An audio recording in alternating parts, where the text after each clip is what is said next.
Hi friends, welcome back. Oi, you missed the point. Animal movie is toxic. चलो video शुरू करते हैं। Video शुरू करने से पहले अगर आप चैनल पर नए हो और आपने अभी तक सब्सक्राइब नहीं किया तो जल्दी से पहले सब्सक्राइब के बटन और बेल आइकन को क्लिक कर लो ताकि आपको हमारे सारे न्यू वीडियोस के नोटिफिकेशन मिल जाए जैसे हम अपलोड करें। अगर आपको वीडियो पसंद आता है प्लीज लाइक एंड शेयर। चलिए शुरू करते हैं। एनिमल रिलीज होने के बाद इंटरनेट का डिस्कोर्स थोड़ा सा हिला हुआ है। People are having opinions, disbelief and judgmental point of view कि अगर तुम्हें पसंद आ गई तुम किस तरीके के इंसान हो। And by some extent it's true, मैं ये बात मानता भी हूँ क्योंकि अगर मेरे सामने कोई बोले कि आई लाइक एंड्रू टेट तो भाई मैं तुम्हें जज कर रहा हूँ। और इवन वर्स कि अगर कोई बोल दे कि मुझे भिंडी पसंद है तो You are in my bad books यार। But considering a violent beast like movie, भिंडी दिखाते हैं वही भिंडी नहीं है। ये ठीक उसी तरीके से साउंड करता है कि भाई तीखा खाने वाले इंसानों का दिमाग तीखा होता है एंड वीडियो गेम सोसाइटी को बर्बाद कर रही हैं। I mean, कुछ खास सेंस नहीं बनता इन बात का एंड एक्सेसिवली इन चीजों को करना एक बहुत ही बुरी हैबिट्स बन जाती हैं। एंड ये बात ये देखो तो यही करोगे क्योंकि इंसानों के पास एक सुपर पावर होती है कॉमन सेंस की। एंड ये बात तुम उन्हें जरूर बताना है जिनके पास ही कॉमन सेंस नहीं होता, क्योंकि हर सामान्य बोध रखने वाला इंसान एनिमल मूवी में रणविजय को देखने के बाद ये बात बता सकता है कि उसकी हरकतें जो वो कर रहा है वो बुरी बातें हैं, बैड मैनर्स। एंड यहीं पे लोग पॉइंट को मिस कर जाते हैं कि मूवी में क्या दिखाया जा रहा है और उनकी चाहतें क्या है मूवी से। क्योंकि चाहता तो इंसान बहुत कुछ है, चाहने से सब कुछ जिंदगी मिल नहीं जाता। क्योंकि भाई तुम भी ये बात चाहते थे कि वो तुम्हारे मैसेज का रिप्लाई कर दे और तुम ये वीडियो ना देख रहे होते।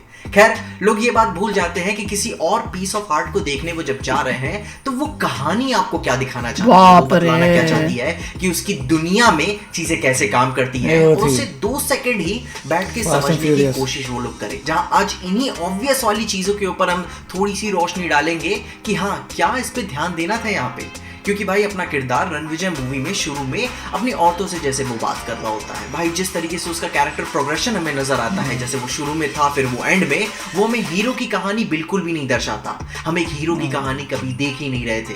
हमें एक बड़े बाप की बिगड़ी हुई औलाद नजर आती है जो कि बद से बदतर चीजों से गुजरता जाता है। जहां शुरू में वो थोड़ा सा सही था, आप देख सकते हो कि वो अपनी बहनों से कैसे बात करता है। वो कहता है कि भाई अपने एम्पावरिंग को लेकर, खुद को लेकर एक स्टैंड वहां पे क्रिएट करो। अपनी बीवी को जिस तरीके से प्रॉमिस करता है कि मैं कभी चीट नहीं करूंगा, और जैसे उसके नॉर्मल दोस्त भी होते हैं ये बात बतला देता है कि उसका कैरेक्टर एजी था, मतलब कि जैसे नौजवान लौंडे लपाड़े हुआ करते हैं मगर काफी कमिटेड था अपनी लाइफ को लेकर, कि जैसे अपनी बीवी के प्रेगनेंसी के तौर पे वो हमेशा अवेलेबल रहा बिना किसी कंप्लेन का। वो दिखाता है कि वो एक रिस्पॉन्सिबल इंसान था, मगर जब अनफॉर्चुनेट सर्कमस्टांसेस उसकी जिंदगी से गुजरे उसकी वजह से वो और बुरा इंसान बन गया। आई मीन वो एजी तो था ही मगर अब वो बद से बदतर हो गया। इनफैक्ट मूवी का नाम एनिमल यही तो बताता है कि अपना किरदार अंत आते आते एक जानवर हो चुका है जो कि भाई अपने जंगल को अपने हिसाब से चलाने की कोशिश करेगा। तुम इसे हीरो कभी मानो ही मत, मान क्यों ही रहे हो, ये बिल्कुल भी अच्छा इंसान नहीं है। इसका जैसे एंटाइटलमेंट था, लोगों से जैसे बात करता है, कॉन्सिक्वेंसेस का बिल्कुल भी नहीं सोचता, कि बिल्कुल भी अच्छा इंसान इसे नहीं बताता है, तो इसे हीरो देखना ही क्यों। क्योंकि जब आप जोकर जैसी मूवीज को देखते हो तो आप जानते हो कि अपना किरदार भाई किस अंधकार से गुजरने वाला है जिसका वहां से उसकी कोई सेविंग नहीं होने वाली। तो आप वहां पे वो बात अंडरस्टैंड करते हो कि हाँ ये बिल्कुल भी अच्छा किरदार नहीं था, थोड़ा सा डिस्टर्ब था, सही हो सकता था, मगर हम एक विलन की ओरिजिन देख रहे हैं। या फिर जब हम पर्ल जैसी मूवीज देखते हैं तो वहां पे ये नहीं पूछते कि भाई इतने स्वीट से चेहरे के साथ, इतने मासूम से गाने के साथ कैसे कोई किसी का मर्डर कर सकता है। जॉन विक की यूनिवर्स में इतनी सारी मूवीज आ चुकी हैं और अब तक प्रशासन का कुछ भी पता नहीं चलता है भाई अपना कैरेक्टर बिना कॉन्सिक्वेंसेस के ऐसे कैसे घूम पा रहे हैं यहाँ पे। बाकी पुलिस, पॉलिटिक्स, अथॉरिटी क्या ही काम कर रही है इधर। एंड ये बात आई थिंक मैं मानता हूँ कि ये बात वही लोग समझ सकते हैं जिन्होंने वर्ल्ड सिनेमा को कंज्यूम किया हुआ है, जो कि बाहर की मूवीज को देखते रहते हैं एंड एक पर्सपेक्टिव लेते रहते हैं कि हाँ ऐसी भी मूवीज एग्जिस्ट करती हैं जो कि भाई स्ट्रिक्टली अडल्ट्स के लिए होती हैं। क्योंकि इन मूवीज को देखने के बाद कोई सवाल जहन में नहीं आता कि भाई ये मूवीज इतनी वायलेंट क्यों होती हैं। अपना नहीं, अगर एक किया तो इट इज ओके। वो एक कुत्ता है जिससे हम उम्मीद लगा के बैठ रहे हैं कि वो कभी भौंकेगा नहीं, भाई वो उसकी नियत में है। एनिमल मूवी में रणविजय एक पागल तो था ही मगर मूवी के एंड आते आते वो एक जानवर भी बन चुका है जो कि भाई किसी की इज्जत नहीं करता। तो भाई एक बुरा कैरेक्टर बुरी चीजें ही करेगा, वो मिसोजिनी करेगा, चीटिंग करेगा, मर्डर करेगा, सब करेगा, जिसकी कोई माफी नहीं है, वो मरना डिजर्व करता है। क्योंकि अगर आप ये बात डाइजेस्ट नहीं कर पा रहे हो और ये मूवी फिर भी आपके मोरल वैल्यूज के हिसाब से नहीं चल पा रही है तो भाई मैं अपने शब्दों के चयनों के लिए माफी चाहूंगा। एंड यस अपना वॉल्यूम थोड़ा सा नीचे कर लीजिए अगर आप पब्लिक स्पेस में है क्योंकि आप तब एक लंठ इंसान हो जिसको लंठाई करने में बहुत मजा आती है, क्योंकि ये वही जनरेशन है जिसने GOT चाट के देखी है, मनी हाइस्ट के कसीदे पढ़े जा रहे थे बेला चाओ नाम से, एंड फिर भाई एनिमल इन्हें मिसोजिनिस्ट लग रही है। आई मीन इसके वॉयलेंसेस देखे हैं, फ्रेमिंग देखी है, वॉयलेंसेस छुपा के रखे गए हैं। वांगा को पता है कि भाई एंड में अच्छा सा वॉयलेंस दिखाएंगे ताकि उसका इम्पैक्ट क्रिएट होगा, जब गला देता गया था। एंड भाई मिसोजिनी की बात कर रहे हो, कम ऑन यार।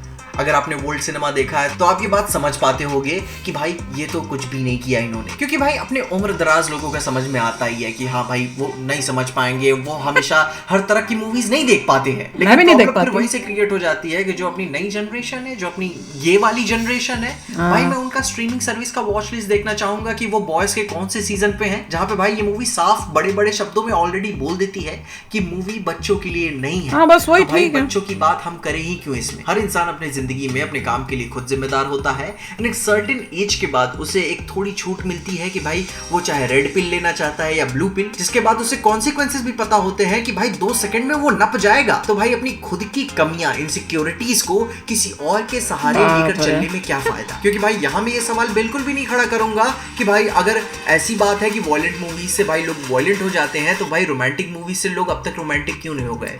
शाहरुख खान मूवी में फर्क पड़ता है, इन्फ्लुएंस कर रहे हैं पूरे ऑल ओवर वर्ल्ड में।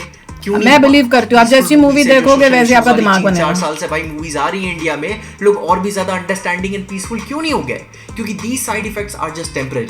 जहां ब्रैड जे बुशमैन ने अपने सोशल साइकोलॉजी के ऊपर एक आर्टिकल लिखा हुआ था, एंड उन्होंने बताया था कि ये सारे जो इफेक्ट्स है ना इंस्पायर होने वाले, वो मामला सिर्फ 30 मिनट तक ही रहता है, उसके बाद लोग आगे तो फिर 30 मिनट देखो और अच्छी मूवी देख लो ना, पूरी जिंदगी ऐसे देखो। मूवी बेचने होता ही बोलेगा परियों का जहां नहीं होती। एंड जो लोग मूवीज ऑन मिसोजिनी के ट्रेट्स कमिट करते हैं इन मूवीज को देखने के बाद, क्योंकि कुछ गिनती के हाथ पे जिन्हें आप गिन सकते हो, ऐसे कुछ एग्जांपल्स जरूर से दुनिया में मौजूद हैं, उनके बारे में ब्रैड साहब ये कहते हैं कि वो सारे शख्स लंबे समय से उन सारी परेशानियां उस प्रोसेस से पीड़ित थे जिसकी वजह से वो जोकर के टाइम देखा नहीं था कितना हुआ था यूएसए में भी। नहीं है कि अरे भाई यार मैंने नायक मूवी देख ली, अब तो देश को बदलना पड़ेगा। जहां हम बच्चों की बात नहीं कर रहे हैं क्योंकि ये मूवी स्ट्रिक्टली बच्चों के लिए है ही नहीं है। फिर भी बच्चे इसे देख रहे हैं तो भाई ये सीधे तौर से बैड पेरेंटिंग और हमारे सिनेमा मैनेजमेंट की कमी है कि कैसे वो देख पा रहे हैं। क्योंकि बच्चे सोशल बिहेवियरल पैटर्न्स को भाई सीख रहे होते हैं, वो उनकी भाई ग्रो करने वाली एज होती है कि भाई उल जुलूल हरकतें वो जो करते हैं उन्हें भाई उससे रिवॉर्ड मिल रहा है या पनिश हो रहे हैं वो उनसे। जहाँ ये सारी जिम्मेदारी उस पेरेंट और गार्डियन की है कि भाई वो उन्हें छूट वैसी मिल क्यों रही है। जहाँ पे पता है वांगा की किस बात से मैं डिसएग्री करना चाहूंगा कि जब इस बंदे ने अपनी ईगो पे ले लिया जो इसके साथ क्रिटिसिज्म कबीर सिंह के साथ हुआ था। क्योंकि तब आप देख पा रहे होते हो मूवी में कि जब रश्मिका उसे बार बार थप्पड़ मार रही होती है एंड वो बार बार महिलाओं के साथ और कैसे कैसे वर्ड्स यूज करता है, आप वो समझ पाते हो कि भाई वांगा साहब मैं जान रहा हूं कि तुम क्या दिखाना चाह रहे हो, तुम अपनी पिछले क्रिटिसिज्म का गुस्सा यहाँ पे निकाल रहे हो। एंड यही फील होता है कि भाई यार you are bigger than this. यहाँ पे ये स्पून फीड करने की कोई जरूरत नहीं है क्योंकि भाई मुझे नजर आ रहा है तुम क्या कर रहे हो। ये भाई you are bigger than this, भाई अपने क्राफ्ट पे ध्यान देना। क्योंकि फिर वहां से कहानी में मिलावट होना शुरू हो जाती है कि भाई क्या चल रहा था और मैं देख कहां पे क्या रहा हूं। क्योंकि भाई यहाँ पे मैं सोशल एंड पॉलिटिकल कमेंट्री के ऊपर भाई मैं ऐसा कोई हाथ नहीं पकड़ना चाहता आपके, मैं जरूर से देखता हूं और मुझे पसंद भी आते हैं। क्योंकि आपके ही डेफिनेशन के हिसाब से अल्फा मेल कभी अपनी ईगो से परेशान नहीं होता, वो अपनी इमोशंस को औकात में रखना जानता है एंड किस तरीके से जिम्मेदार होना होता है वो भी वो जानता है। खैर दैट्स अ प्रॉब्लम जो कि भाई करें लोगों को अल्फा का कॉन्सेप्ट। बट यार वांगा बहुत कमाल के क्रिएटर हैं और मैं और पढ़ते हुए और सीखते हुए जरूर से देखना चाहूंगा। बाकी तुम बताओ तुम इस मूवी को किस तरीके से देखते हो? मैं खुद मैं तो देखती नहीं हूं, फेयरली मैच्योर इंसान तो जरूर से समझता हूं, 23 साल का हूं, आई मीन काफी अंडरस्टैंडिंग रखता हूं कि भाई मूवीज ही हुआ करती है, उसके बाहर क्या चीज अलग होती है, रियलिटी क्या होती है। बाकी तुम अपने ओपिनियंस में जरूर बताना। जहाँ आई नो कि भाई लोग बेवकूफ होते हैं, बड़े होने के बाद भी बहुत बेवकूफ होते हैं। कंपनियों को भाई अपने बॉटल पे लिखना होता है कि भाई ये सरफ ऐसे पिया मत करो, लेकिन भाई फिर भी वो बहुत ही छोटी पॉपुलेशन होती है। बाकी लोगों को बताना और सिखाना तो जरूर से ही चाहिए कि हाँ भाई एक पर्सपेक्टिव लो, अंडरस्टैंडिंग रखो कि हाँ क्या चीज पर्दे तक ही अच्छी लगती है। क्योंकि भाई कुछ लोग हमारी तरह भी तो होते हैं जिन्हें बताना पड़ता है, जिन्हें सिखाना पड़ता है, जो जानते हैं ऑलरेडी कि भाई एक मूवी ही है। बाकी चिल करो, बाकी अपनी ओपिनियंस बताओ कि तुमने मूवी को देख के चिल किया, एंजॉय किया। अपने ओपिनियंस में कमेंट जरूर बताना। तो भाई आप बताओ, आप लोगों को, मुझे तो वैसी वॉयलेंट मूवीज इतनी पसंद नहीं है, तो आप डिपेंड करता है कि आपको कौन सा जॉनरा पसंद है। मुझे नहीं पसंद है तो आई प्रॉब्लली मैं तो एंजॉय नहीं कर देखिए सकती। पॉइंट यही था कि अगर आपको एक्सपोजर है ऐसी मूवीज का, एक्सपोजर तो है और इंग्लिश मूवीज में हजारों हाँ, ऐसी बहुत बनी बनी हुई है। हैं, तब यू विल बी फाइन। हाँ, देखने में आप फाइन है। देखेंगे, आप बोलेंगे चलो ठीक है, कोशिश करो तुम बनाने की, बट ये सारी थीम मैंने देखी हुई है किसी ना किसी मूवी में कहीं ना कहीं, देन यू आर ओके। मगर अगर किसी इंसान ने कभी नहीं ऐसे नहीं देखी, वो पहली बार देखता है, उसको इफेक्ट आएगा। और अगर वो, आप कह सकते हैं कि थोड़ा नेगेटिव इंसान है, तो कुछ चीज़ों को अडॉप्ट कर लेगा, सोचेगा कि ये तो अल्फा मेल वाली बात है, और उसकी लाइफ ख़राब हो जाएगी। तो वही बता रहे हैं कि ऐसे पागलपन मत बनो, थोड़े मैच्योर होके देखो मूवीज़ को, और इसे मैच्योर लोगों के लिए भाई अपनी थोड़ी अवेयरनेस बढ़ाओ, अंग्रेजी मूवीज थोड़ी ज़्यादा देखो, जिससे पता लगे कोई बड़ी बात नहीं थी। बड़ी बात नहीं थी, कॉन्सेप्ट बड़ा नहीं था। ऐसे कॉन्सेप्ट बड़े सारे पूरे वर्ल्ड में हैं, जैसे उन्होंने जोकर दिखाया, बीच बीच में उन्होंने जितनी भी क्लिप्स दिखाई थी अंग्रेजी मूवीज की, वो दिखा रहे थे ये कॉन्सेप्ट जो है बहुत सारी मूवीज में ऑलरेडी है भैया। तो उन्होंने, अगर तुम पहली बार देख रहे हो और शॉक हो रहे हो, तो गलत रास्ते मत चले जाना। होपफुली वही है कि 30 मिनट बाद भूल जाना, आगे बढ़ना।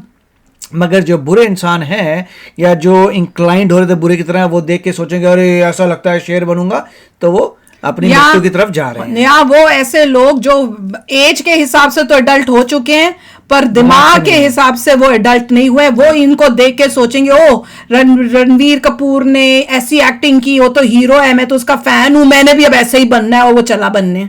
लोग हैं ऐसे, बहुत है इंडिया में, अनफॉर्चुनेटली ऐसे कई होंगे, हो गए एडल्ट, टीन मतलब बने हैं, मतलब 18 ईयर्स ओल्ड है, पर मेच्योरिटी नहीं है, इतनी समझ नहीं है, वो ये सब काम करना शुरू कर देंगे। अब हीरोओं को देख के लोग उसी तरह से सिगरेट पीना सीखे ही है ना, जबकि पता सबको पता होता है कि जो सिगरेट स्मोकिंग है वो नहीं करनी चाहिए, कितनी इंजूरियस है टू हेल्थ, पर लोग करते हैं ना। क्यों? क्योंकि उन्होंने अपने एक्टरों को देखा हुआ है, भैया फलाना करता है, शाहरुख खान करता है, या ये टमकाना करता है, तो भैया मेरा हीरो, मैं तो उसका फैन हूं, मैं भी वो करूंगा। कितने लोग करते हैं, तो असर तो होता है भैया मूवियों का, तो ये तो है। पर ये है कि अगर आप मैच्योर हो तो आप उसको एंजॉय करोगे, देखोगे एंड भूल जाओगे। अब मेरा जैसा जो इंसान है, उसको अच्छी मूवियां देखने में अच्छा लगता है। कोई उस टाइप की मूवी देख लो, जैसे वो जोकर मूवी देख लियो, हो दिमाग ही खराब हो जाएगा, दिमाग में गंद इवलनेस भर के नहीं निकलना चाहिए, मैं वो नहीं कर सकती हूँ। तो इसलिए सबका अपना अपना टेस्ट होता है, कई ओपन होते हैं, इसमें कई बातें कर सकते हैं। जो अल्फा का कॉन्सेप्ट है वो भी फ्लॉड है, क्योंकि कोई इंसान ग्लोबली अल्फा नहीं होता, मतलब हर चीज़ में अल्फा नहीं होता। अगर आप किसी को देखते हैं वो हट्टा कट्टा स्ट्रांग है, ठीक है, कसरत में थोड़ा अल्फा बन जाएगा, उसको भेजो कहीं पर भी इंजीनियर्स की कॉन्फ्रेंस में जाएगा, वो बच्चा होगा, दिमाग में मेडिकल की कॉन्फ्रेंस जाओगे बच्चा होगा, बिजनेस की कॉन्फ्रेंस जाओगे बच्चा होगा, तो कहीं अल्फा नहीं है। अल्फा होता है अपने एक पार्ट में। अगर आप कार का मैकेनिक है, वो कार के मैकेनिक करने में अल्फा है। तो अल्फा का लोगों को समझ नहीं आता कॉन्सेप्ट कि जिसमें तुम अच्छे हो उसी में तुम अल्फा हो। बिल्कुल, और इसको उस वजह से देखना चाहिए कि देखो हमारी जो फिल्म इंडस्ट्री कितनी इवॉल्व हो रही है, अब अलग अलग टॉपिक्स ट्राई कर रही है, वही एक टिपिकल टॉपिक पे ही नहीं सारी मूवियां बन रही हैं। अब जो टॉपिक्स हैं वो डिफरेंट हो रहे हैं, वो वर्ल्ड वाइड जो है ना, अलग अलग एरियाज और दूसरे आइडियाज को जो है हम अब एक्सेप्ट कर रहे हैं और उन पे स्टोरीज बना रहे हैं। तो उस चीज को हमें अपलोड करना चाहिए। तो चलो आप भी शेयर करना अपने थॉट्स, चलते हैं, मिलेंगे नेक्स्ट वीडियो में बहुत ही जल्द। Till then take care and bye bye. तो अगर आप मेरे इस चैनल पे नए हो तो जल्दी से सब्सक्राइब के बटन को हिट करो और बेल आइकन को क्लिक करो, ताकि आपको मेरा जब नया वीडियो मैं लगाऊं, आपको उसके बारे में जल्दी से पता चल जाए।